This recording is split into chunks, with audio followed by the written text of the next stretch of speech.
Welcome back to another Lynn Sells podcast. Today we'll be talking about the trial of Lynn Sells. We will also be interviewing a psychologist. During Sells' arrest, he was very compliant with the authorities, and he was almost happy that he got caught. He was almost happy? He believed that he was a danger to the world, and he didn't want to hurt nobody else. And the judge found him guilty and sentenced him to the death sentence in Texas, where he was going to receive a lethal injection. And just now, or just a couple years ago, in 2014, is when he finally received his lethal injection, and that's where he died. So now we're going to interview our psychologist, Ishmael Fausto, on his summarization of Lynn Sells. So, Mr. Fausto, what have other psychologists said about Lynn Sells?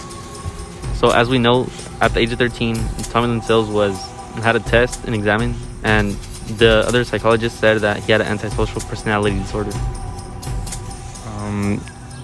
Was he ever diagnosed with any other mental disorders?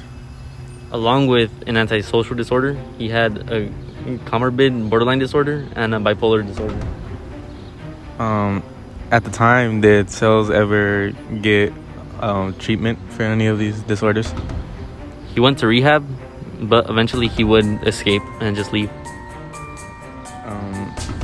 In terms of his victims and the way he killed people, do you think Sells was organized or disorganized? Looking at previous clues and other ways, you could tell he was a disorganized murderer, as he would just go and kill people based on if he felt like it. Was Sells psychopathic or sociopathic? Lynn Sells was a psychopath, but he did have some things that some sociopaths didn't like to do or did do. Sells was arrested for the murder of Kayleen Harris on January 2nd, 2000. He was arrested after he broke into the trailer of the Harris family and got into a bunk bed with 13-year-old Kayleen Harris. He sexually assaulted Harris, and he slashed her throat and then proceeded to stab her 16 times. One of the victims in the room was a friend of Harris, Crystal Sears, who had her throat slit as well and played dead until Sells left. Shortly after, she went to seek help from the neighbors and was able to identify Sells and have them sketch a picture of Sells. After being arrested for the murder of Harris, Sells was compliant and overall calm with authorities. He was in fact so compliant with authorities that he even reenacted the murder of Harris while he was being interrogated. He believed that he was a danger to society and should be locked up for the sake of normal citizens. Sells was sentenced to a death penalty and life in prison for the murder of Kayleen Katie Harris on September 9th, 2000. He was given a lethal injection on April 3rd, 2014.